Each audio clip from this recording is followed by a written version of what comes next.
नमस्कार दर्शकों, स्वागत है आप सभी का ओल्ड लाइब्रेरी बुक्स स्टोरीज पर एक बार फिर। एल्नविक गार्डन उत्तरी इंग्लैंड के सबसे खूबसूरत आकर्षणों में से एक है, जहां रंग बिरंगे पौधों की एकड़ों एकड़ जमीन आगंतुकों को सुगंधित गुलाबों, मैनिक्योर किए गए टोपियरी और झरनों की कतारों के बीच घूमने के लिए आमंत्रित करती है। लेकिन एल्नविक की सीमाओं के भीतर काले लोहे के गेटों के पीछे एक जगह है जहां आगंतुकों को स्पष्ट रूप से कहा जाता है कि वे रुकें और फूलों की खुशबू न लें। पॉइजन गार्डन, 100 कुख्यात हत्यारों का घर। 1995 में जेन पर्सी अपने पति के भाई की अप्रत्याशित रूप से मृत्यु के बाद नॉर्थम्बरलैंड की डचेस बन गई, जो उत्तर पूर्वी इंग्लैंड में एक काउंटी है जो स्कॉटलैंड की सीमा तक फैली हुई है। शीर्षक के साथ एल्नविक कैसल आया, जो ड्यूक ऑफ नॉर्थम्बरलैंड की पारंपरिक सीट थी। यह पहली 2 हैरी पॉटर फिल्मों में हॉगवर्ट्स के लिए सेटिंग के रूप में भी काम करती थी। परिवार के महल में निवास करने के बाद पर्सी के पति ने उनसे बगीचों के साथ कुछ करने के लिए कहा, जो उस समय एक अप्रयुक्त वाणिज्यिक वानिकी थी जिसमें क्रिसमस के पेड़ों की कतारों के अलावा कुछ भी नहीं था। मुझे लगता है कि उसने सोचा, इससे वह चुप रहेगी, वह बस कुछ गुलाब लगाएगी और बस इतना ही होगा, डचेस कहती है। लेकिन पर्सी ने कुछ गुलाब लगाने से ज्यादा किया। 1996 में उन्होंने जैक्स विर्च को काम पर रखा, जो एक लैंडस्केप आर्किटेक्ट हैं, जिन्होंने पेरिस में ट्यूलरीज और फ्रांसीसी राष्ट्रपति के निवास के बगीचों के साथ काम किया है, ताकि वे एल्नविक गार्डन को फिर से तैयार करने में मदद कर सके। आज यह उद्यान 14 एकड़ में फैला हुआ है और हर साल 600,000 से ज्यादा आगंतुकों को आकर्षित करता है, जिससे यह उत्तरी इंग्लैंड के सबसे लोकप्रिय पर्यटक आकर्षणों में से एक बन गया है। मुझे एहसास हुआ कि अगर मेरे पास सही टीम हो तो मैं वाकई कुछ बढ़िया कर सकती हूँ, डचेस कहती है। लेकिन उन्हें पता था कि उन्हें एक अच्छी टीम से ज्यादा की जरूरत है। उन्हें अपनी परियोजना को इंग्लैंड के ग्रामीण इलाकों में मौजूद दूसरे बगीचों से अलग दिखाने के लिए कुछ चाहिए था। अगर आप कुछ बना रहे हैं, खास तौर पर आगंतुकों के लिए आकर्षण का केंद्र, तो यह वाकई अनोखा होना चाहिए, वे कहती है।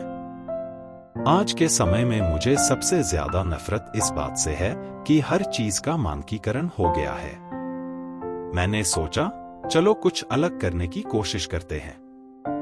डचेस ने सोचा कि शायद वह एक औषधालय उद्यान शामिल करना चाहेंगी, लेकिन इटली की यात्रा ने उन्हें थोड़ा अलग रास्ता दिखाया।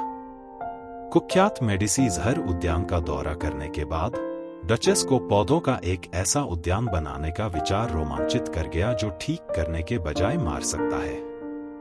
एक और यात्रा, यह मध्ययुगीन स्कॉटलैंड के सबसे बड़े अस्पताल के पुरातत्व स्थल की यात्रा थी, जहां डचेस ने 15वीं शताब्दी की सर्जरी के दौरान विकलांगों को बेहोश करने के लिए इस्तेमाल किए जाने वाले हेनबेन, अफीम और हिमलॉक में भिगोए गए सोपोरिफिक स्पंज के बारे में सीखा, ने घातक पौधों का एक उद्यान बनाने में उनकी रुचि को और मजबूत किया। मैंने सोचा, यह बच्चों की रुचि बढ़ाने का एक तरीका है, वह कहती है। बच्चों को इस बात से कोई फर्क नहीं पड़ता कि एस्पिरिन पेड़ की छाल से आती है। सबसे दिलचस्प बात यह जानना है कि एक पौधा आपको कैसे मारता है और मरीज कैसे मरता है, और मरने से पहले आपको कैसा महसूस होता है। इसलिए डचेस ने अपने कल्पित जहर उद्यान के लिए जहरीले पौधे इकट्ठा करना शुरू कर दिया।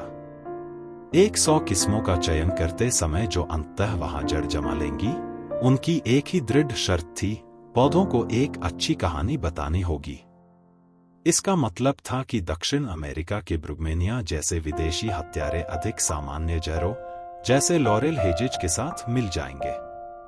डचेस कहती हैं, पौधों के बारे में असाधारण बात यह है कि ये सबसे आम पौधे हैं जिनके बारे में लोगों को पता नहीं है कि वे हत्यारे हैं। आगंतुक अक्सर यह जानकर आश्चर्यचकित होते हैं कि लॉरेल हेज, जो अंग्रेजी उद्यानों में लगभग सर्वव्यापी है, अत्यधिक जहरीला हो सकता है।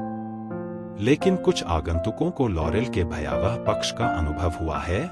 डचेस ने कुछ लोगों से इस बारे में बात करते हुए सुना है कि कैसे लॉरेल की पत्तियों को डंप में ले जाने के लिए अपनी कारों में लोड करने के बाद ड्राइवर शाखाओं से निकलने वाले जहरीले धुएं के कारण अपनी कार के पहिए के पीछे सो गए हैं। पौधों के खतरनाक गुणों के कारण पॉइजन गार्डन में आने वाले आगंतुकों को उनमें से किसी को भी सूंघने, छूने या चखने से मना किया जाता है। फिर भी दिशा निर्देशों के बावजूद आगंतुक पौधों के शिकार हो सकते हैं।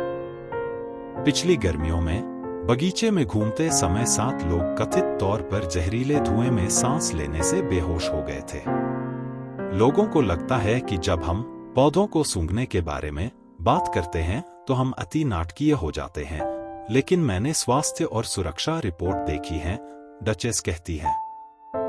पॉइजन गार्डन के शैक्षिक मिशन के हिस्से के रूप में डचेस भांग से लेकर कोकेन, कोका पौधे की पत्तियों से प्राप्त तक कई तरह की दवाएं उगाती हैं, जिसका उपयोग वह और गार्डन गाइड ड्रग शिक्षा के लिए शुरुआती बिंदु के रूप में करते हैं।